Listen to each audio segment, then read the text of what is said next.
viewers, welcome to Madam Cooks a Lot.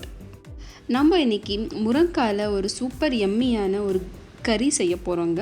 யூஸ்வலாக நம்ம முருங்காய் சாம்பார் இல்லைன்னா வறுவல் அந்த மாதிரி செய்வோம். இந்த மாதிரி ஒரு கறியை செஞ்சு பாருங்கள், ரொம்ப டெலிஷியஸாக இருக்கும். வாங்க இந்த ரெசிபி செய்கிறதுக்கு தேவையான பொருட்கள் எல்லாம் பார்த்துக்கலாம். இங்கே கடாய் சூடாயிட்டிருக்கு. இப்போது 2 டேபிள் ஸ்பூன் வேர்க்கடலை, 4 முந்திரி, இது ஆப்ஷனலுங்க. இது ரெண்டுத்தையும் கொஞ்சம் நேரம் வறுத்தி எடுத்துக்க போகிறோம். வேர்க்கடலை அப்புறம் முந்திரி பருப்பை 90% வரைக்கும் ஃப்ரை பண்ணி எடுத்துருக்குறோம். இதை சைடில் பண்ணிக்கோங்க. இப்போது 4 டேபிள் ஸ்பூன் வெந்தயம், 1 டீஸ்பூன் சீரகம், 1 டீஸ்பூன் சோம்பு, 5 டேபிள் ஸ்பூன் டெசிகேட்டட் கோகோனட். நீங்கள் ஃப்ரெஷ்ஷாக துருவி எடுத்த தேங்காய் கூட சேர்த்துக்கலாங்க. இப்போது இது எல்லாத்தையும் நல்லா ஃப்ரை பண்ணி எடுத்துக்கோங்க, பொன்னிறமாக ஆகிற வரைக்கும்.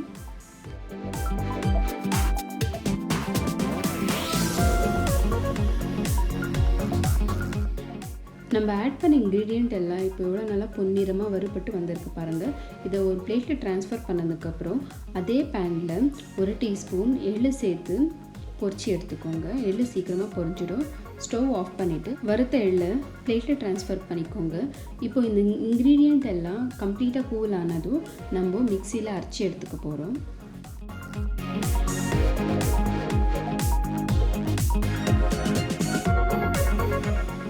முதல்ல தண்ணி சேர்க்காமல் அப்படியே அரைச்சி எடுத்துக்கலாம். அதுக்கப்புறம் கொஞ்சமாக தண்ணி சேர்த்து நல்லா பேஸ்ட் மாதிரி அரைச்சி எடுத்துக்கோங்க. பாருங்கள், இந்த மாதிரி பேஸ்ட்டை அரைச்சி எடுத்து ஒரு பக்கம் எடுத்து வச்சுக்கலாம்.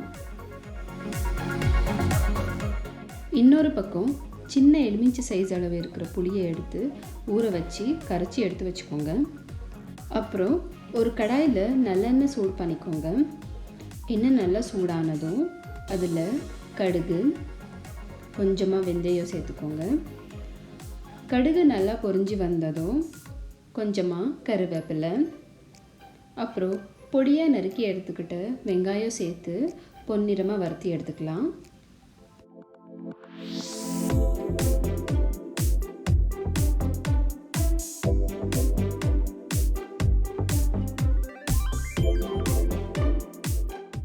வெங்காயம் ஓரளவுக்கு வதங்கினதும் இஞ்சி பூண்டு விழுது சேர்த்துக்கலாம். இஞ்சி பூண்டு விழுது சேர்த்ததுக்கப்புறம் நல்லா பொன்னிறமாக வறுத்தி எடுத்துக்கோங்க. பாருங்கள், எவ்வளோ நல்லா வதங்கி வந்திருக்கு. இந்த ஸ்டேஜில் 2 பொடியாக நறுக்கி எடுத்துக்கிட்ட தக்காளியை சேர்த்து கொஞ்சமாக மஞ்சள் சேர்த்து இப்போது தக்காளி நல்லா சாஃப்ட் ஆகிற வரைக்கும் வதக்கி எடுத்துக்கோங்க. தக்காளி நல்லா சாஃப்ட் ஆனதும் இங்கே நான் 2 முருங்கைக்காயை கட் பண்ணி எடுத்து வச்சுருக்கிறேன். பாருங்கள், அதையும் சேர்த்து நல்லா வதக்கி எடுத்துக்கோங்க. முருங்கைக்காய் சீக்கிரமாக வதங்கிடும். இங்கே நான் 3 நிமிஷமாக வதக்கி எடுத்துகிட்ருக்கேன். இப்போது நம்ம அரைச்சி எடுத்துருக்கோம் இல்லைங்களா, அந்த விழுதையும் இப்போ சேர்த்துக்கலாம். முருங்கைக்காய் கறிக்கு தேவையான அளவு உப்பு, அப்புறம் வீட்டிலேயே அரைச்சி எடுத்துருக்கிற மிளகா அப்புறம் தனியா தூள் 2 டீஸ்பூன் சேர்த்துக்கோங்க. இப்போது இந்த மசாலா பொருட்களை எல்லாத்தையும் சேர்த்து இந்த எண்ணெய் அப்புறம் முருங்கைக்காவோட அப்படியே வறுத்தி எடுத்துக்கோங்க. நீங்கள் எந்த அளவுக்கு வதக்குறீங்களோ அந்த அளவுக்கு இந்த கறி டேஸ்ட்டாக இருக்குங்க. நான் இங்கே 2லேருந்து 3 நிமிஷமாக வதக்கி எடுத்துகிட்ருக்கேன்.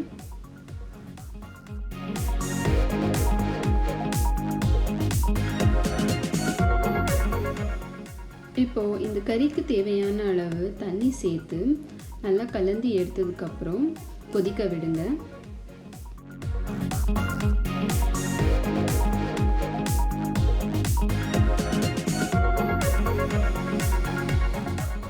முருங்கைக்காய் கறி நல்லா கொதித்து வந்ததோ நம்ம கரைச்சி எடுத்துக்கிட்டு புளியை சேர்த்துக்கலாம். 1 டீஸ்பூன் வெல்லம் சேர்த்ததுக்கப்புறம் இந்த கறியை கொதிக்க விடுங்க. ஒரு 10 நிமிஷம் கொதிக்க விட்டால் நமக்கு கறி ரெடி ஆகிடும். இப்போ சூப்பராக கறி நம்மளுக்கு ரெடியாக வந்துட்டுருக்கு.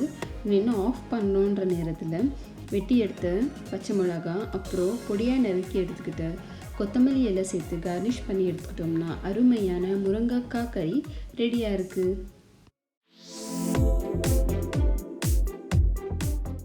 நீங்கள் இந்த முருங்கைக்காய் கறியை சுட சுட சாதத்தோட நெய் சேர்த்து சாப்பிட்டிங்கன்னா சூப்பராக இருக்கும்.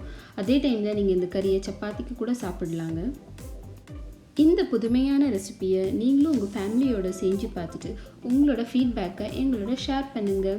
நம்ம சேனலை நீங்கள் இன்னும் சப்ஸ்கிரைப் பண்ணிக்கலன்னா சப்ஸ்கிரைப் பண்ணிக்கோங்க. Happy cooking and happy eating with madam cooks a lot. Thank you.